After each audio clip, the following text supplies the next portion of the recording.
하나님, 오늘 저희에게 새 하루를 허락해 주시고 이 수요 성경 공부의 자리에 모이게 하심에 감사합니다. 지난주 저희는 2023년 새해를 맞이했습니다. 새 달력을 걸며 새로운 계획의 리스트를 만들고 더 나은 한 해를 보내겠다고 다짐하기도 했습니다. 하지만 저희가 이루고자 하는 것들의 우선순위가 하나님께서 저희의 삶에 원하시는 것과 같은지 다시금 돌아보게 됩니다. 세상에서 인정받고 안정된 삶을 사는 것을 하나님의 말씀을 청종하는 것보다 더 우위에 둘 때가 많았음을 고백합니다. 용서하여 주시옵소서. 그리하여 올해 저희가 매일 한 장 한 장의 인생 페이지를 써나갈 때마다 하나님을 삶의 주인으로 매 순간 인정하기 원합니다. 올해의 마지막 날 365장의 페이지들을 완성하고 한 해를 돌아볼 때에 모든 순간 세밀히 우리의 삶을 이끄신 하나님의 놀라우신 은혜에 감사할 수 있기를 소원합니다. 하나님, 현재 저희는 여러 복잡 다단한 상황에 직면해 있습니다. 길어지는 러시아 우크라이나 간 전쟁과 기후위기, 커지는 빈부격차와 세대 간 갈등과 같이 엉킨 실타래처럼 꼬여있는 상황 속에서 하나님께 간구합니다. 주님, 저희를 불쌍히 여기시어 이 상황을 풀어갈 지혜를 허락하여 주시옵소서. 세상을 이기신 하나님을 신뢰하며 저희에게 맡기신 하루하루를 충실히 살게 하옵소서. 오늘 추운 날씨 속에서도 수요 성경 공부의 자리에 나와 섬기며 이 자리를 준비한 손길들을 기억하여 주시고 복을 내려주시기를 간구합니다. 정성으로 준비해 올려드리는 성가대의 아름다운 찬양을 기쁘게 받아주시옵소서. 그리고 정한조 목사님을 통해 듣게 하시는 하나님의 말씀이 저희의 마음밭에 잘 심기어져 저희 각 사람의 삶 속에서 아름다운 열매를 맺게 해주시기를 소원합니다. 예수님의 이름으로 기도드립니다. 아멘.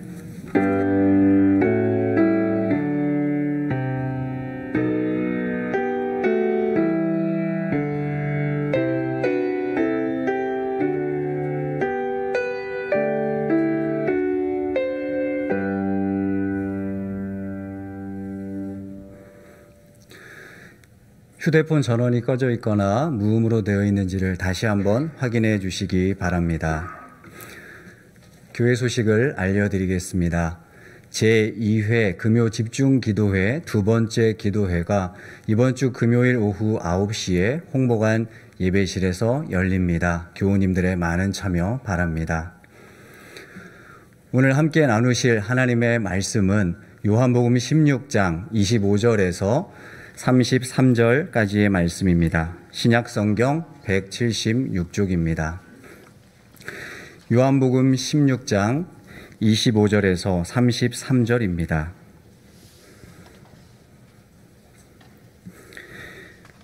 말씀을 한 절씩 교독하시고 마지막 33절은 함께 읽겠습니다. 이것을 비유로 너희에게 일렀거니와 때가 이르면 다시는 비유로 너희에게 이르지 않고 아버지에 대한 것을 밝히 이르리라. 그날에 너희가 내 이름으로 구할 것이요 내가 너희를 위하여 아버지께 구하겠다 하는 말이 아니니 이는 너희가 나를 사랑하고 또 내가 하나님께로부터 온 줄 믿었으므로 아버지께서 친히 너희를 사랑하심이라. 내가 아버지에게서 나와 세상에 왔고 다시 세상을 떠나 아버지께로 가노라 하시니 제자들이 말하되 지금은 밝히 말씀하시고 아무 비유로도 하지 아니하시니 우리가 지금에야 주께서 모든 것을 아시고 또 사람의 물음을 기다리시지 않는 줄 아나이다.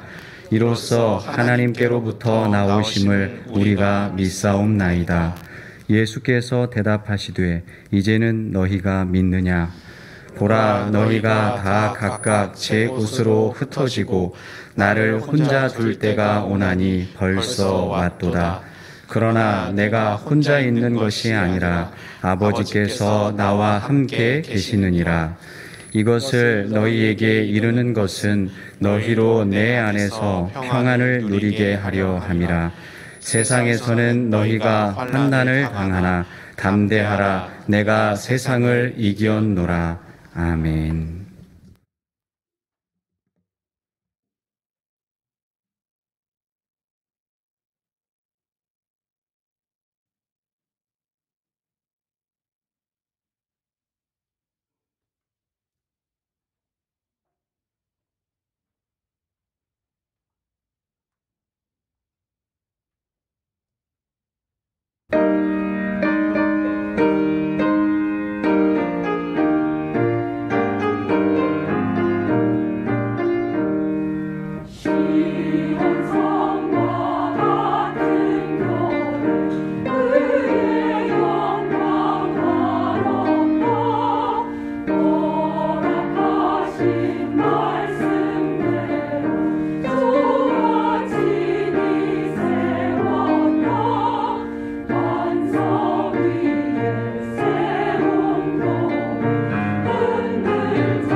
네, 2023년이 시작되었습니다. 우리 모두 다 우리 삶의 자리에서 또 하나님께 허락하신 삶을 올 한 해도 우리 신실하게 걸어가십시다. 특별히 코로나로 쉽지 않은 상황임에도 올해도 구역장으로 또 권찰로 섬겨주셔서 감사합니다. 혹시 구역장님들 중에서 마음속으로 한번 손들어 보십시오. 2년 이상 내가 구역장이다. 2번 이상 했다. 하고 있다. 네, 감사합니다. 네, 올해의 섬김을 통해서 구역 모임이 더 주님의 말씀의 은총과 또 삶이 더 풍성해지기를 기원드립니다. 또 내가 처음 구역장 한다. 아마 그런 분들은 마음에 부담이 있으실 것입니다. 아마 클 거라고 생각이 됩니다. 그런데 부담감이 소명인 거 아시죠? 부담이 소명입니다. 저는 목회한 지 30년이 지났는데도 여전히 두렵습니다. 두렵고, 사실 염려도 되게 많이 되고, 이렇게 해도 되나, 이런 생각을 가질 때가 정말 적지 않습니다. 그런데 부담스럽기 때문에 또 내 능력으로 할 수 없다는 것을 알기 때문에 더욱더 주님을 신뢰하고 나아갈 수 있습니다. 그렇게 나아가다 보면 우리에게 반드시 영적인 성장이 있을 것을 것이라 믿습니다. 1년 후에 우리의 자람이 특히 구역장님들의 자람이 기쁨과 감사의 제목이 되면 좋겠습니다. 그래서 그 다음 해에는 사람들이 그 모습 보고 서로 구역장 하려고 하면 좋겠습니다. 예, 큰 1번 서로 돌아가면서 소개하고 각자 2023년의 소망이나 결심 등을 나누어 봅시다. 특히 새 가족이나 새로 들어온 사람이 있다면 그의 삶의 이력을 경청해 봅시다. 연초가 되면 많은 사람이 한 해를 의미 있게 살기를 원합니다. 그냥 아무 생각 없이 사는 사람들은 의외로 그렇게 많지 않습니다. 뭔가 새로운 결심들을 조금씩은 합니다.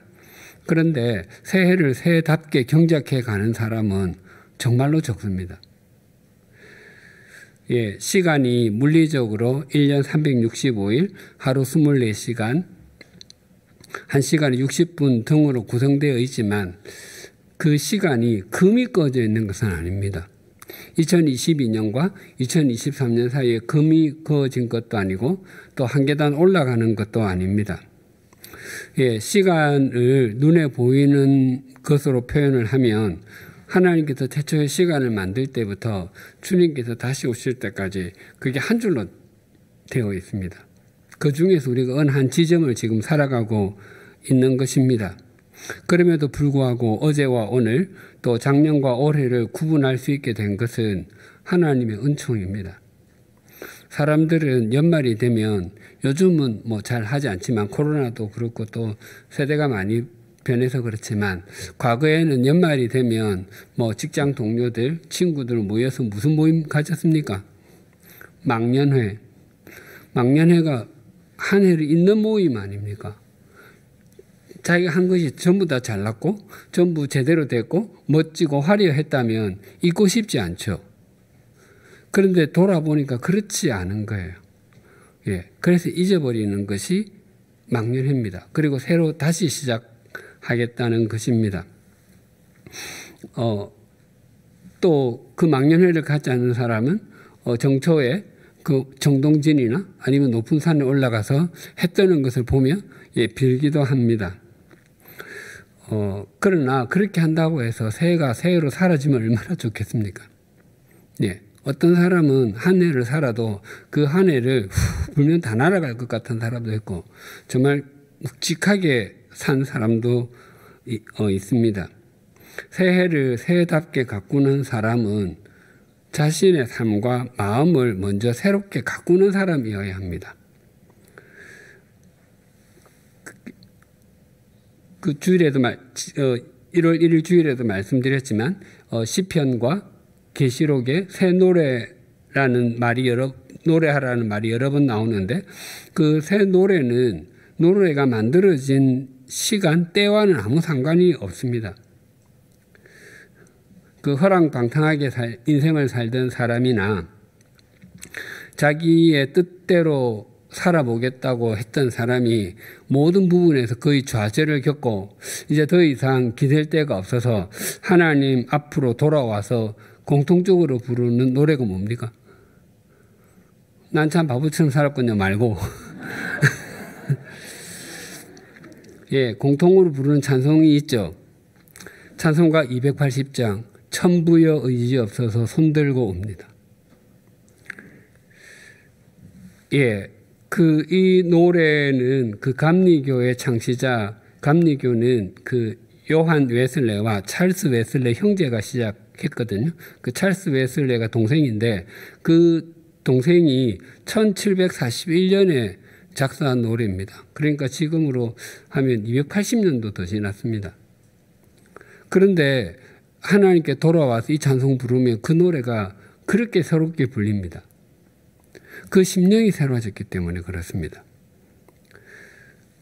그래서 하나님께서 자신을 창조하셨음을 그리고 날마다 자신의 삶을 인도하심을 중심으로 고백하는 사람이 부르는 노래, 그 노래가 어떤 노래든지 그 노래는 언제나 새 노래가 됩니다. 성경은 해 아래에는 새 것이 없다고 합니다. 예, 그래서 해 아래에서 새 것을 찾는 것은 언제나 실패할 수밖에 없습니다. 그렇다면 새 것은 해 위에 있습니다. 예. 그래서 전도서 1장 9절 10절에 보면 이미 있던 것이 후에 다시 있겠고 이미 한 일을 후에 다시 할지라 해 아래에는 새 것이 없나니 무엇을 가리켜 이르기를 보라 이것이 새 것이라 할 것이 있으랴 우리가 있기 오래 전 세대들에도 이미 있었느니라. 예. 그 새해는 새 마음으로 시작해야 새해로 갖고 갈 수 있는데 그렇게 하려면 저는 결심을 잘 해야 된다고 생각을 합니다. 결심을 제대로 하지 않으면은 새 마음을 갖기가 참 어렵죠. 예, 작심 3일이란 말이 있지 않습니까? 예, 마음 먹은 게 3일밖에 가지 않는다는 건데, 예, 작심 3일에는 그 작심 마음을 먹는데 3일이 걸린다는 말도 있습니다. 그래서 그걸 뒤집으면 저는 또 또렷하게 의미가 다가온다 생각하는데 3일 작심하는데 3일이 걸리면은 뭐든지 제대로 할 수 있을 것입니다.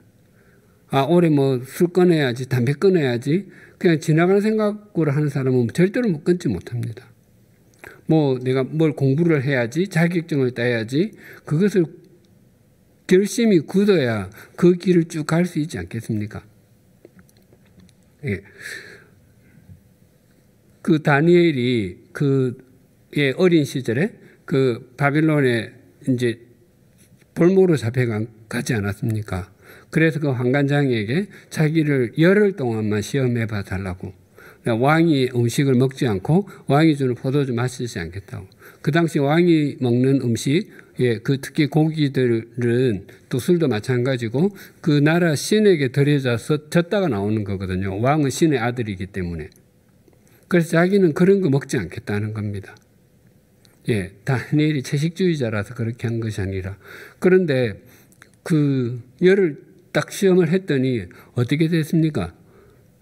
예, 물광 피부. 예, 과거에 그런 광고 있지 않았습니까? 피부가 권력이에요. 예, 다니엘이 평생 채식만 했는지는 성경은 말하지 않습니다. 근데 그 굳은 결심이 그 늙어서까지 신실하게 거기서 하나님을 섬길 수 있었던 원동력이 되었습니다. 그 다니엘로 인해서 고레스 왕 때 그 유다 백성이 다 고국으로 다시 돌아올 수 있었습니다. 그래서 그 특히 구역장님들은 구역 모임 시작할 때 올해에 그 뭐 소망이나 결심이 있습니까? 구역 식구들에게 물어볼 때 첫사람을 잘 물어보셔야 합니다. 예, 첫사람이 별거 없어요. 뭐 그 해가 그 해예요.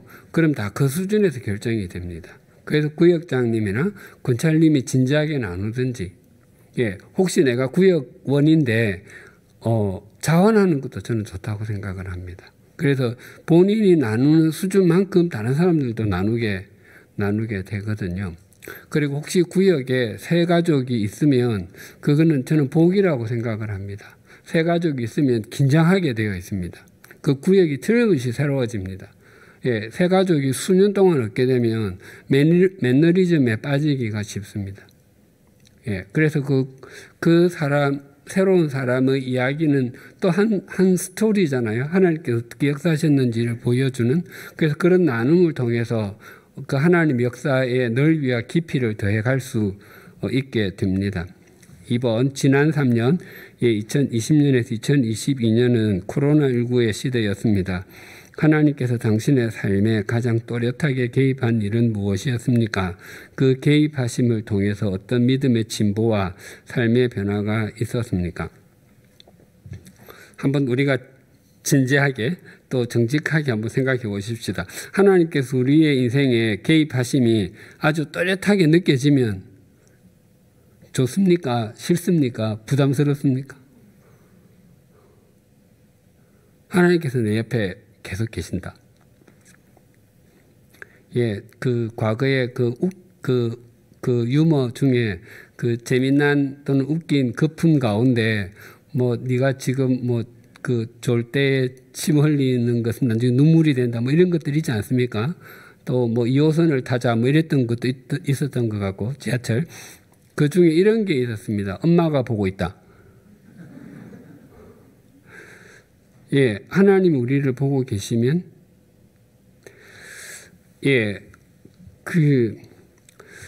하나님 우리의 인생에 하나님의 개입이 없어야 더 잘 될 수 있다고 생각하는 것은 결코 바른 태도가 아닙니다.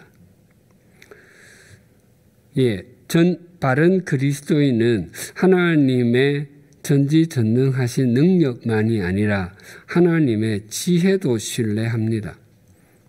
하나님은 우리의 인생을 그저 도우시기만 하는 분이 아니십니다. 인도하시는 분이십니다. 그동안 다양한 종류의 그 그리스도인들을 만나고 또 교우님들을 만나서 얘기해 보면 그 그리스도인들, 특히 신실한 그리스도인들 가운데서 하나님의 능력, 하나님의 전지전능하심을 의심하거나 믿지 않는 사람은 단 한 분도 만나지 못했습니다. 그건 우리가 100% 다 신뢰합니다. 그런데 우리가 우리의 삶을 정직하게 돌아보면 하나님의 지혜를 온전히 신뢰하는 사람은 그렇게 많지 않습니다. 하나님의 지혜를 신뢰한다고 하는 것은 내 인생을 내가 잘 꾸려갈 수 있나, 하나님께서 잘 꾸려주실 수 있나. 그런데 우리의 많은 기도의 많은 부분이 하나님 이런 계획이 있습니다. 이렇게 하려고 합니다. 여기에 지혜를 주시고 총명을 주시고 역사해 주십시오. 또 내가 생각해 보니까 이 일은 내가 내 힘으로 해도 한 70에서 80% 정도 할 수 있을 것 같아요. 한 20-30% 모자라요. 그때 굉장히 간절하게 기도하죠. 하나님 이 일만 꼭꼭. 자기가 생각해 볼 때 이것은 뭐 5% 10%의 가능성이 있다. 그러면 거의 기도하지 않으실걸요. 아무것도 하지 않으실걸요. 그러면 우리 인생의 주관자가 누구냐? 우리 자신이잖아요. 내가 계획하고 내가 가는 길을 정해놓고 하나님께서 그 길을 도와주시고, 그건 하나님의 지혜를 인정하는 것이 아닙니다. 물론 계획 세우지 말라는 말이 아닙니다. 충분히 세우고 충분히 가지만 그 모든 것들이 하나님의 인도하심, 하나님의 계획 속에 있다는 것을 우리가 한순간도 잊지 않으셔야 합니다. 우리가 시간이 지나면 우리 인생이 고백하지 않습니까? 하나님께서 내 길은 너희 길보다 높고 내 생각은 너희 생각보다 높다. 인정하지 않을 수 없습니다. 그렇다면 나중에만 인정하는 것이 아니라 순간순간마다 인정할 수 있어야 된다는 겁니다. 그래서 구역 성경 공부를 하는 가장 중요한 목적은 믿음의 진보와 삶의 변화입니다. 내가 구역 공부를 계속 다녔는데 또 계속 말씀을 나누었는데 믿음은 퇴보하고 삶은 변화가 아니라 변질이 일어난다. 그건 뭔가 잘못된 것입니다. 우리가 배우는 말씀이 잘못되었든지 그것을 공부하는 우리의 태도가 잘못되었든지. 그래서 그 원인을 찾고 그것을 개선해야 우리의 믿음과 삶이 점점 더 성장하고 성숙하게 될 것입니다. 그래서 한번 요한복음 16장 25절에서 33절을 나누어 봅시다. A번 요한복음 13에서 17장을 무엇이라 부릅니까? 제가 주일날 말씀드릴 때 다락방 강화라고 했습니다. 다락방에서 가르치신 말씀, 그런 의미입니다. 그 다락방 강화는 예수님께서 제자들의 발을 씻겨주시고 또 만찬을 하시고 말씀을 나누는 것으로 진행이 되는데, 그 그리고 예수님 체포되시거든요. 그러면 체포되시기 전날이에요. 전날에 일어난 일을 이제 쭉 이어지는 거예요. 요한복음은 13장에 제자들의 발을 씻겨주시는 장면이 나오니까 13장부터 그 21장까지가 그러니까 하룻밤부터 이제 잡히시기 전날부터 시작하게 되는 겁니다. 그런 것은 굉장히 역사적으로 중요한 날이죠. 제가 대학교 다닐 때 읽었는데 기억은 하나도 안 나는데 그 제임스 조이스라는 소설가가 쓴 율리시스라는 소설이 있는데 하룻밤 이야기입니다. 하루 동안의 이야기입니다. 또 한 20여 년 전에 그 영화로도 나오고 했는데 그 정조의 죽음을 다룬 영원한 제국이라는 소설도 하루 동안에 일어난 일입니다. 네, 그것과 비교할 수 없을 정도로 중요한 날이 예수님의 이 다락방 강화의 하루입니다. 네, 그래서 예수님께서 이 땅에서 마지막으로 제자들에게 하신 말씀이기 때문에 예수님의 유언과도 같습니다. 물론 종합적으로 생각해 보면 그 굉장히 긴데 그것을 하루 동안에 그 자리에서 다 말하고 다 기억했다고는 생각이 되지는 않습니다. 아마 다락방에서 하셨던 말씀들을 쭉 이제 정리하고 모았던 것을 거기에 정리했던 것으로 보입니다. 마치 마태복음 5장, 6장, 7장이 산상수훈인데 그 긴 말씀을 한꺼번에 말씀하시고 제자 마태가 그것을 한꺼번에 다 기억을 했던 것은 아닐 거예요. 그러니까 산에서 하셨던 말씀들을 쭉 모아놓지 않았을까 하여튼 그런 생각은 듭니다. 아무튼 그것을 그 자리에 모아놨다고 하는 것은 예수님의 유언과 같이 받아들여야 하는 그런 말씀입니다. 사람이 가장 진지한 말을 할 때가 유언할 때 아닙니까? 유언하면서 거짓을 말하는 사람은 없습니다. 예. 그렇기 때문에 이 말씀은 굉장히 중요하다는 거죠. B번, 예수님께서는 제자들에게 자주 비유로 말씀하셨지만 후에는 그렇지 않을 것이라 말씀하셨습니다. 또한 그날에는 어떠해야 한다고 하셨습니까? 25절과 26절 같이 한번 읽어볼까요? 이것을 비유로 너희에게 일렀거니와 때가 이르면 다시는 비유로 너희에게 이르지 않고 아버지에 대한 것을 밝히 이르리라. 그날에 너희가 내 이름으로 구할 것이요 내가 너희를 위하여 아버지께 구하겠다 하는 말이 아니니. 예, 너희가 내 이름으로 구할 것이다. 너희가 내 이름으로 구할 것이다. 그 예수님께서는 제자들에게 하나님의 말씀과 하나님의 나라를 좀 더 이해하기 쉽게 가르치기 위해서 비유를 자주 사용하셨습니다. 예, 제자들 중에 다수가 갈릴리에서 물고기를 잡던 어부였거든요. 그 어부가 그렇게 그 당시에도 많이 배우지는 못했을 거예요. 그러니까 그들이 이해할 수 있는 최고로 쉽게 또 이해 잘할 수 있도록 이야기를 통해서 그 하나님의 나라와 하나님의 말씀을 가르쳤습니다. 아마 제자들 중에서는 그 일반적인 세상적인 시각으로 제일 똑똑한 사람이 아마 마태와 유다 정도가 아닐까 싶습니다. 예, 비유는 아는 사람에게는 굉장히 또렷하고 모르는 사람에게는 신비와 같습니다. 예, 그래서 마태복음 13장 13절에 보면 내가 그들에게 비유로 말하는 것은 그들이 보아도 보지 못하며 들어도 듣지 못하며 깨닫지 못함이니라. 예, 아는 사람은 그게 너무너무 명확한데 모르는 사람은 다 얘기를 하는데도 저게 무슨 얘기지? 예, 마치 빌립이 광야에서 그 에도피아의 그 여왕의 신하를 만나지 않았습니까? 성경을 읽고도 무슨 얘기인지를 몰라요. 네. 예, 예수님께서는 승천하신 뒤에 이 땅에 오신 성령님께서 더 이상 비유로 말씀치 않고 모든 것을 영적으로 능히 깨달을 수 있도록 우리를 도우실 것이라는 의미로 지금 이렇게 말씀하고 계시는 것입니다. 예. 그런데 지금 또한 예수님께서는 제자들을 위해 그 대신 기도해 주셨지만 이제부터는 직접 제자들이 아버지께 기도해야 한다고 하십니다.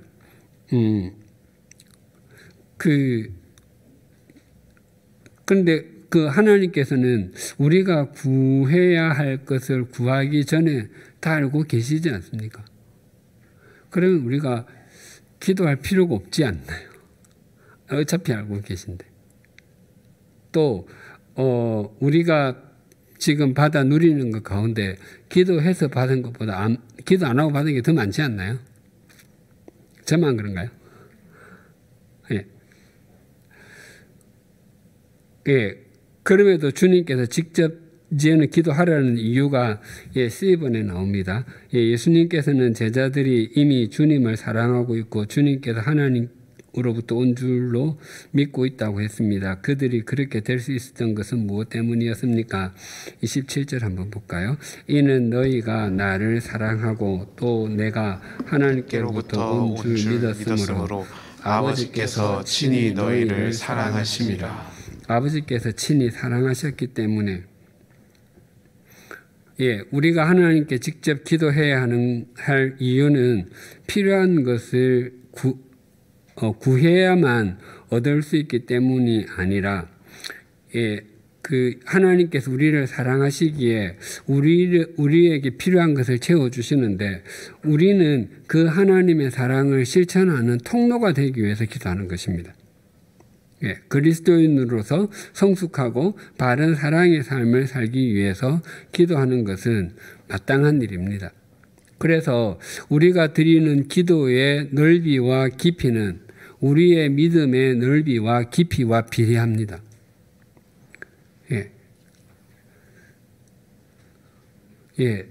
우리가 가족을 자기 가족을 위해서 기도해야 되죠. 그렇죠?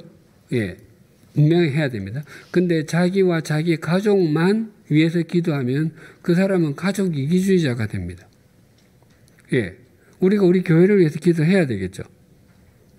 근데 우리 교회만 위해서 기도하면 교회 이기주의자가 되는 것이고, 우리 사회, 우리 나라를 위해서 기도해야지만 우리 나라만 위해서 기도하면 국수주의자가 되거나 나라 이기주의자가 됩니다. 우리 가정을 위해서 기도하면 다른 가정을 위해서 기도할 수 있어야 하고, 우리 교회를 위해서 기도하면 우리 다른 교회를 위해서 기도할 수 있어야 되고, 우리나라를 위해서 기도한다면 온 인류를 위해서 기도할 수 있어야 우리의 기도의 폭이 넓어지고 깊이가 깊어지게 됩니다. 반대로 전혀 기도하지 않는다. 내가 드리는 기도의 전부는 하나님 땡큐가 전부다.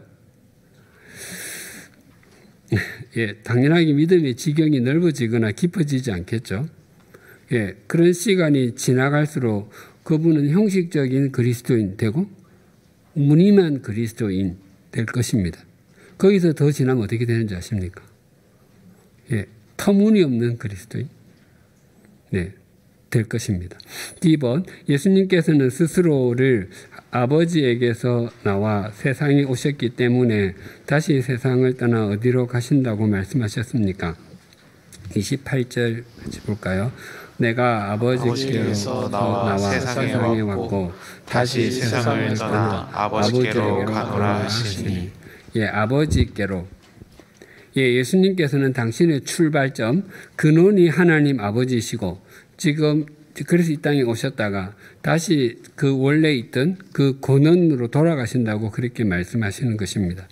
그렇다면 하나님의 자녀인 우리도 우리의 출발지와 목적지가 하나님인 것을 알고 믿는 것이 바른 믿음의 태도입니다. 우리가 하나님께로부터 왔다는 것을 참 망각을 참 잘하죠. 설령 망각한다 하더라도 세상에서는 금수저, 흙수저, 무수저, 이런 말들 많이 합니다. 또 우리의 가정 환경, 교육 환경, 일터 환경이 다 다를 수 있습니다. 그러나 우리의 목적지는 모두 다 공통적으로 하나님의 나라입니다. 이것이 분명하지 않고 이것이 다르면 그리스도인이 아니고 하나님의 자녀가 아닙니다.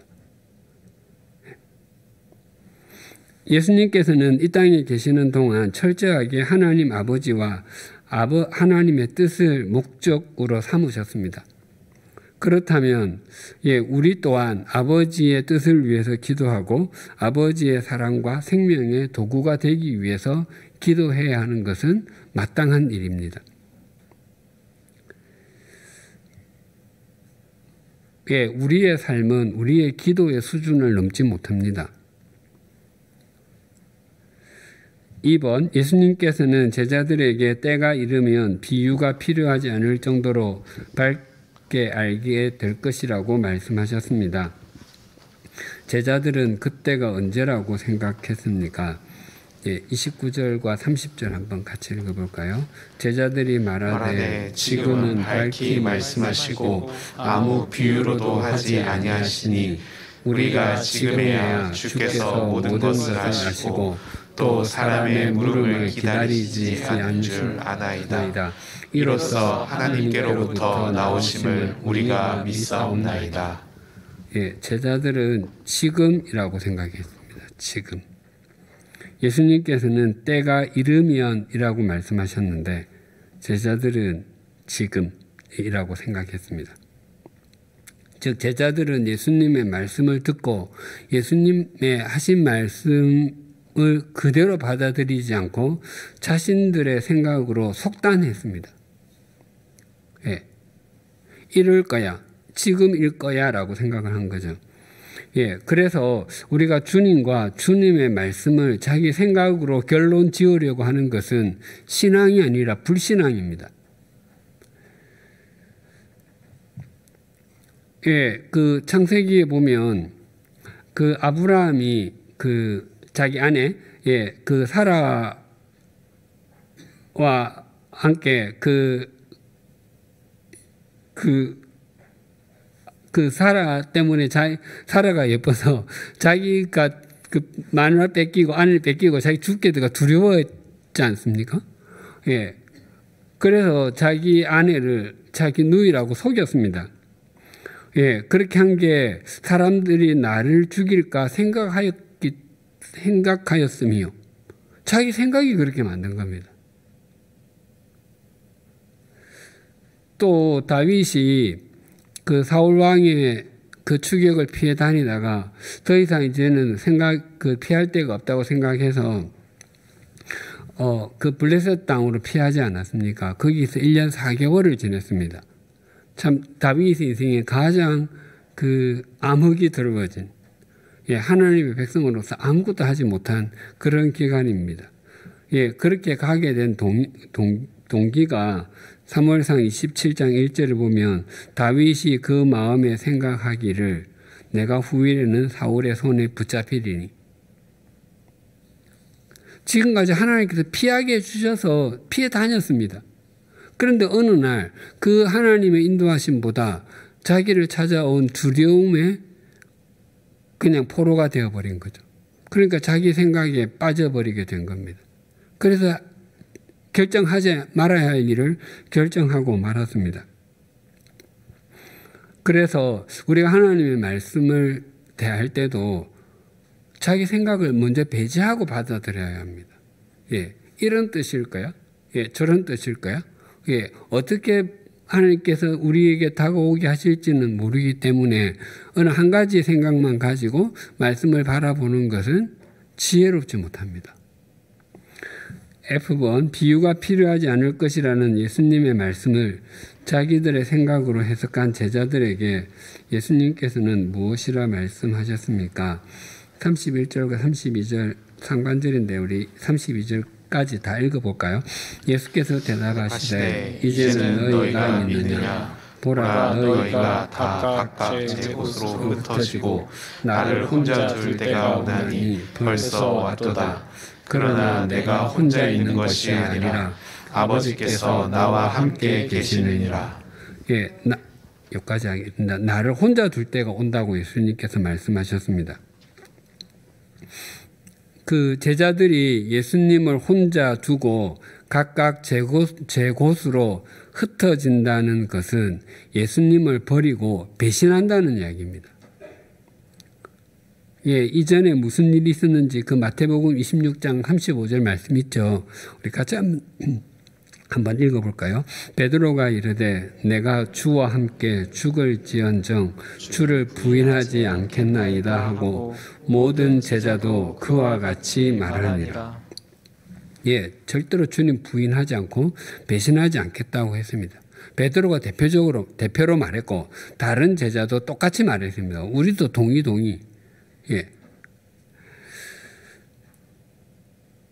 예, 그 예수님이 제자들이 어떻게 하실지 모르지 않으셨습니까? 예, 그래서 그 말은 그렇게 하고 있지만 그 말을 지키지 못할 거라는 것을 너무너무 주님은 잘 알고 계셨습니다. 예, 지금 제자들이 예수님께서 이렇게 말씀하시는 것이 제자들이 주님과 주님의 말씀을 자기 생각으로 재단했기 때문입니다. 예, 우리도 주님과 주님의 말씀을 우리 생각으로 재단하게 되면 우리는 배신의 길을 걷게 됩니다. 자기 합리화하기 쉽거든요. 예, 믿음 생활에서 중요한 것은 내 생각이 아니라 하나님의 생각이고 내 말이 중요한 것이 아니라 하나님의 말씀입니다. G번 제자들이 주님을 홀로 두고 각각 제 곳으로 흩어지게 될지라도 예수님께서는 혼자 있는 것이 아니라고 하셨습니다. 그 이유는 무엇이었습니까? 32절 하반절인데 우리 32절 전부 다 같이 한번 읽어볼까요? 보라 너희가 다 각각 제 곳으로 흩어지고 나를 혼자 둘 때가 오나니 벌써 왔도다. 그러나 내가 혼자 있는 것이 아니라 아버지께서 나와 함께 계시느니라. 예, 아버지께서 나와 함께 하시기 때문에 예, 내 곁에 누군가가 함께 있다는 것, 예, 사람이 함께하는 것은 약간의 만족은 줄 수 있지만 본질적인 만족은 주지 못합니다. 예, 그래서 사람에게 기대는 인생은 외로움이나 고독이라는 함몰 웅덩이에 빠질 수 있습니다. 예, 흔히 외로움과 고독은 다른 의미라고 말들을 많이 하는데 저는 의미가 같다고 생각합니다. 예, 그래서 뭐 고독은 자발적이고 외로움은 비자발적이다. 뭐 고독은 좋은 것이고 외로움은 좋지 않은 것이다 말하는데 그 고독이 제가 주일날 말씀드린 그 환과 고독의 줄임말입니다. 예, 환, 호락비, 과부, 고아, 독, 자식 없음. 예. 그래서 하나님과의 동행, 하나님께서 함께 하시는 같이 걷는 거, 하나님과의 동주, 함께 거하는 것이 인생을 의미 있고 가치 있게 사는 첩경입니다. 예, 사람은 있어도 되고 없어도 되지만 하나님과의 동행, 동주는 없으면 안 되는 겁니다. 예, 그래서 제자들이 다 떠나도 아버지께서 함께 하실 것을 예수님은 아셨기 때문에 그 부분에서 흔들리지 않으셨기 때문에 평안하실 수 있었던 거죠. H번 다음에 믿음의 사람들이 홀로 있을 때 어떤 일이 있었는지를 나누어 봅시다. 예, 가번 이스라엘 조상의 백성의 조상 아브라함이 혼자 있을 때 어떤 일이 있었습니까? 이사야 51장 2절인데요. 혹시 성경이 있으시면 1030쪽 한번 찾아볼까요? 이사야 51장 2절.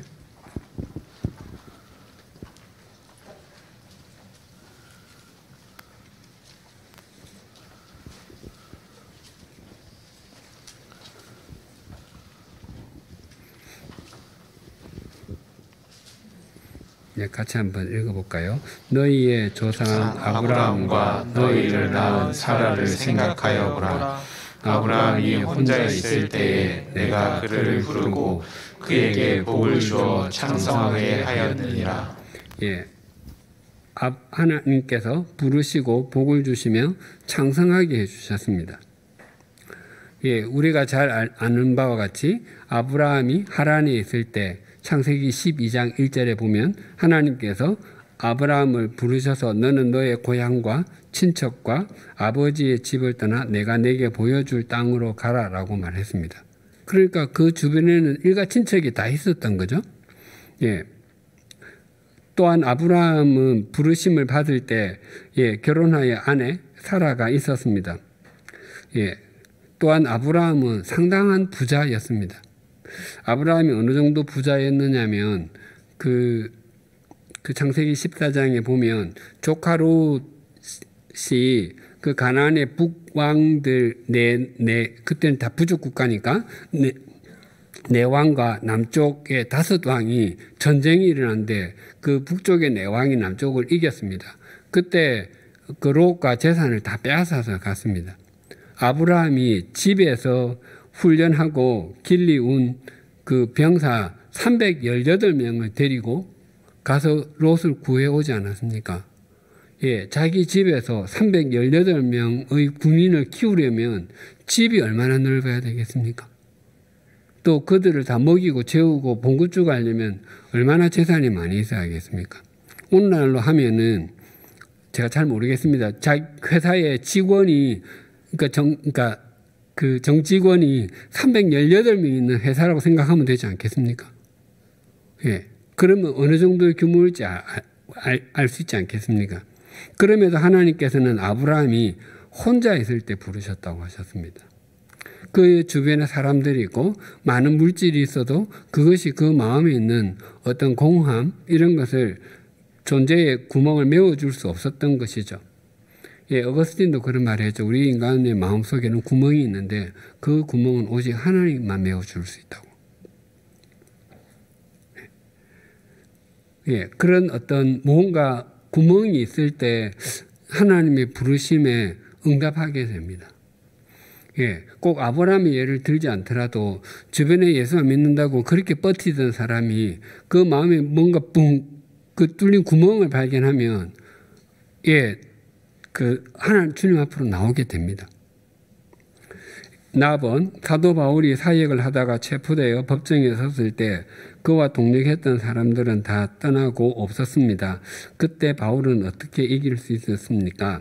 디모데후서 4장 16절 17절 346쪽 한번 찾아볼까요?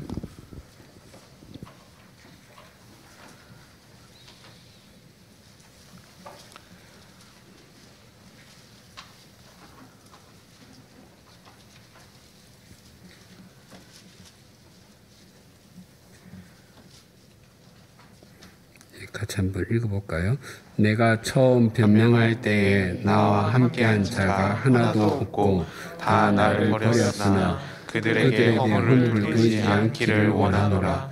주께서 내 곁에 서서 나에게 힘을 주심은 나로 말미암아 선포된 말씀이 온전히 전파되어 모든 이방인이 듣게 하려 하심이니 내가 사자의 입에서 건짐을 받았느니라.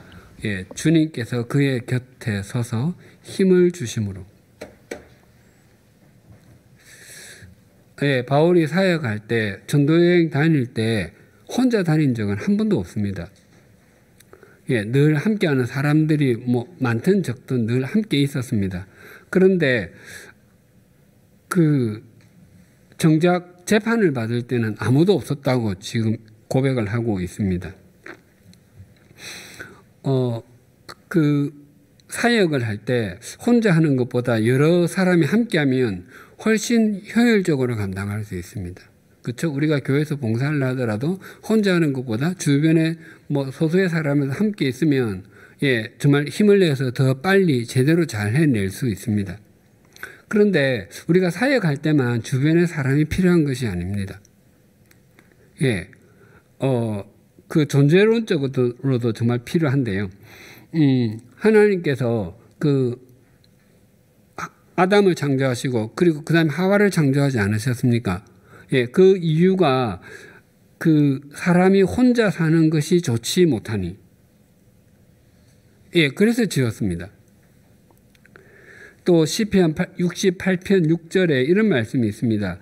하나님이 고독한 자들은 가족과 함께 살게 하시며 가족과 함께 살게 하시며는 집에 거하게 하시며 그런 뜻인데요. 예. 우리가 특별한 일은 하지 않아도 누군가와 함께 있다는 것이 자신의 존재됨을 더 의미 있고 가치 있게 여겨줍니다. 예. 더 나아가 사람이 함께하는 것보다 비교할 수 없을 정도로 크고 놀라운 것이 주님의 함께함입니다. 예. 예, 그런데 주님께서는 내가 너희를 세상 끝날까지 너희와 함께할 것이라 약속하지 않았습니까? 그래서 주변에 아무도 없고 나 혼자밖에 없다고 여겨질 때 그때 주님을 또렷하게 바라보게 되면 예, 깊은 은총을 누리는 굉장한 시간이 됩니다. 예, 그렇게 본다면 외로움이든 고독이든 그러한 시간들은 우리에게 주신 은총의 시간이라고 할 수 있습니다. 그때야말로 예, 자포자기하고 예, 그냥 그 무기력하게 지내는 것이 아니라 주님과 더욱더 깊이 만날 수 있는 그 은총을 경험할 수 있게 되는 것이죠. 이번 예수님께서 다락방 강화, 이 강화는 아까 말씀드린 최후의 만찬과 마지막 강론입니다.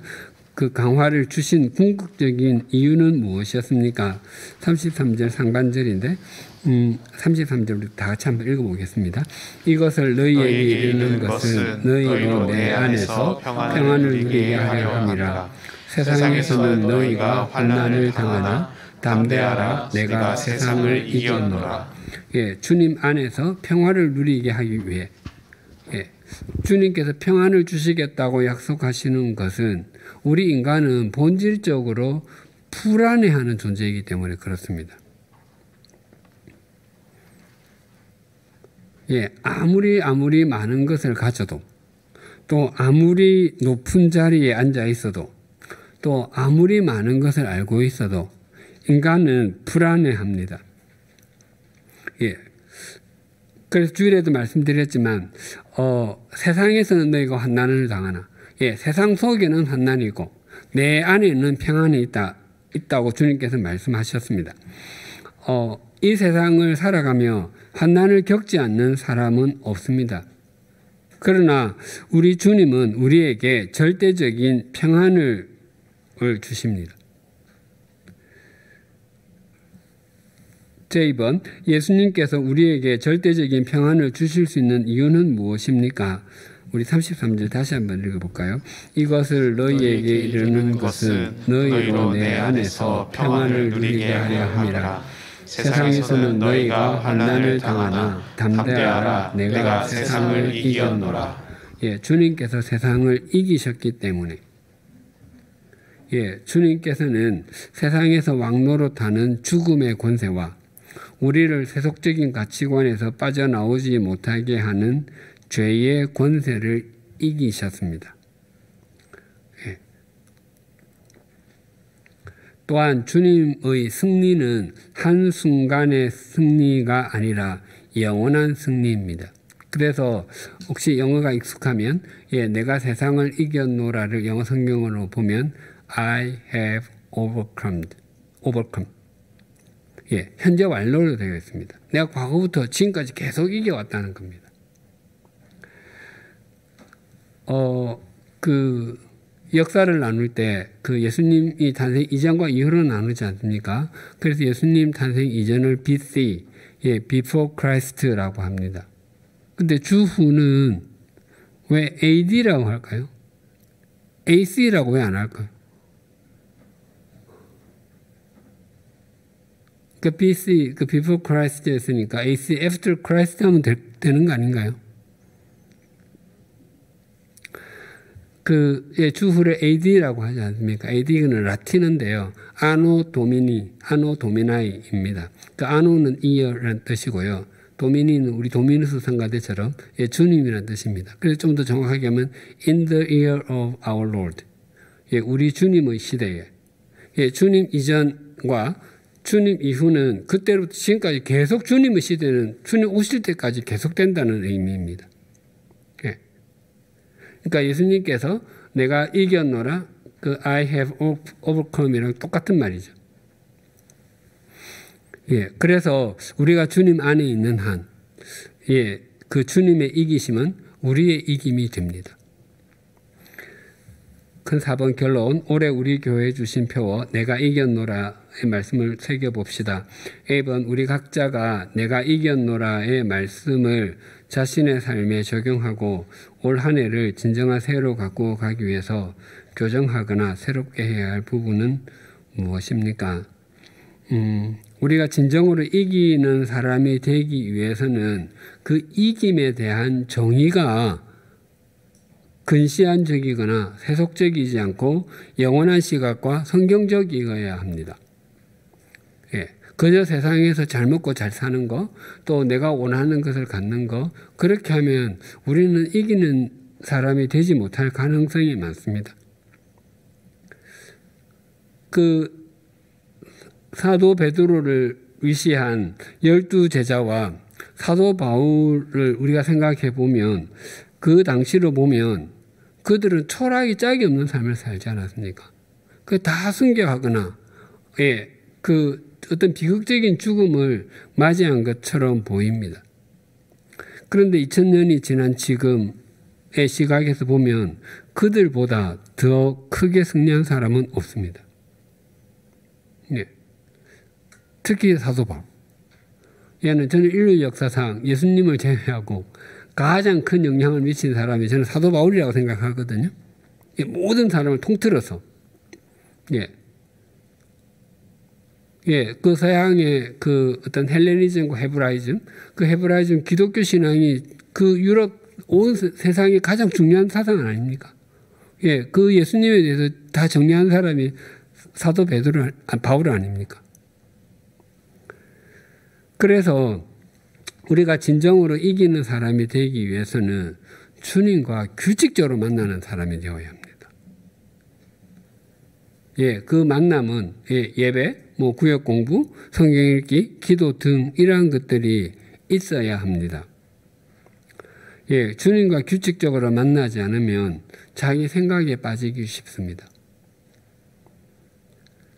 예, 그래서 우리의 삶의 가치관을 바꾸거나 새롭게 할 부분은 이 무엇인지 생각해보고 그것을 바꾸며 가면 갈수록 우리의 나날이 더 새로워지게 될 것입니다. 비번, 우리의 가정과 구역이 내가 이겼노라의 말씀을 적용하고 누리기 위해서 교정하거나 새롭게 할 부분은 무엇입니까?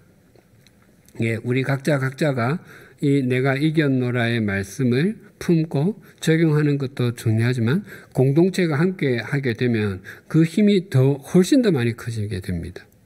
그래서 구역 식구가 이 한 말씀을 한 목적으로 삼고 갈 때, 예, 우리의 구역 모임이 훨씬 더 풍성해지고 더 깊어지게 되는 것입니다.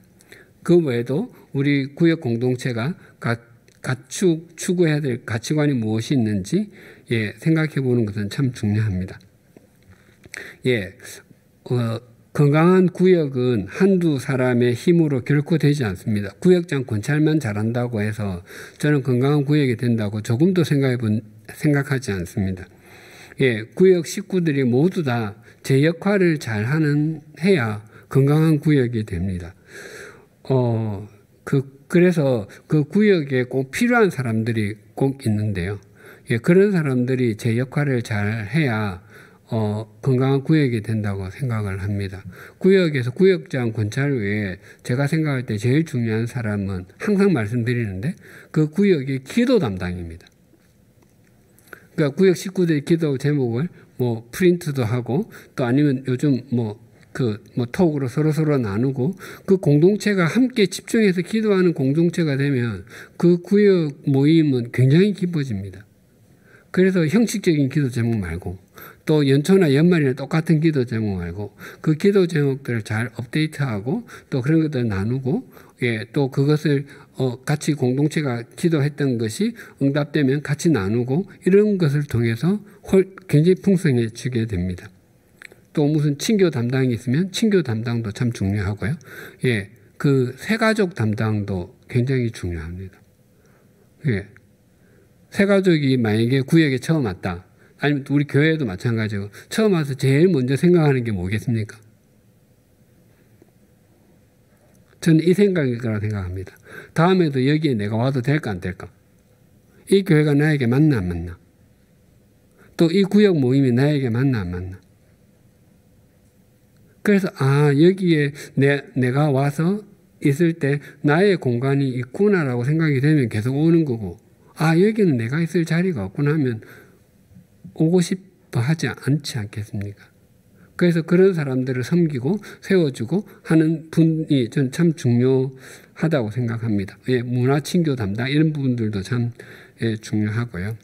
예, 이번에도 올 1학기 올 한 해 내내 열왕기상 계속 공부하게 될 텐데 이제 솔로몬 이야기는 이제 끝이 나고 이제 본격적인 이제 왕들이 이야기가 나올 텐데 아마 익숙하지 않으시리라고 생각이 됩니다. 그래서 미리 꼭 읽어보시면 좋으리라고 생각을 합니다. 그리고 수요일에 같이 공부를, 그러니까 저랑 같이 공부하고 또 구역 식구에서 같이 나누게 되면 훨씬 더 또렷하게 다가오리라고 생각을 합니다.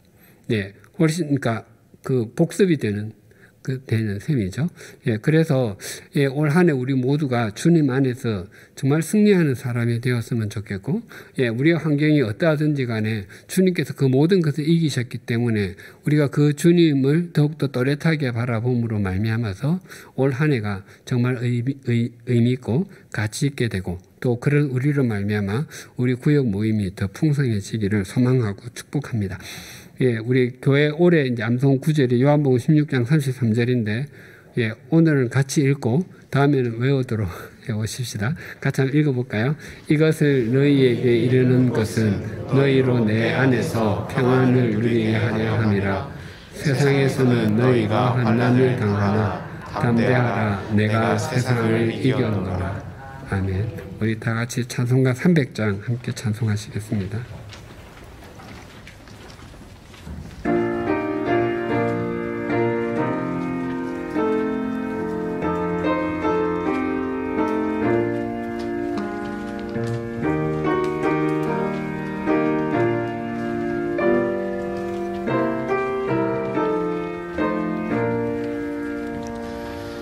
내 마음이 낙심되며 근심에 눌릴 때 주께서 내게 오사 위로해 주시네. 가는 길 캄캄하고 괴로움 많으나 주께서 함께하며 내 짐을 지시네. 그네가 내게 족하네. 그네가 족하네. 이 괴로운 세상 지날 때 그네가 족하네. 희망이 사라지고 친구 날 버릴 때 주 내게 속삭이며 새 희망 주시네. 싸움이 맹렬하여 두려워 떨 때에 승리의 왕이 되신 주 음성 들리네. 그네가 내게 족하네. 그네가 족하네. 이 괴로운 세상 지날 때 그네가 족하네. 원민이 가득 차고 눈물이 흐를 때 주 나의 곁에 오사 위로해 주시네. 반란이 작쳐와서 어려움 당할 때 주님의 능력이 원수를 이기네. 그네가 내게 족하네. 그네가 족하네. 이 괴로운 세상 지날 때 그네가 족하네.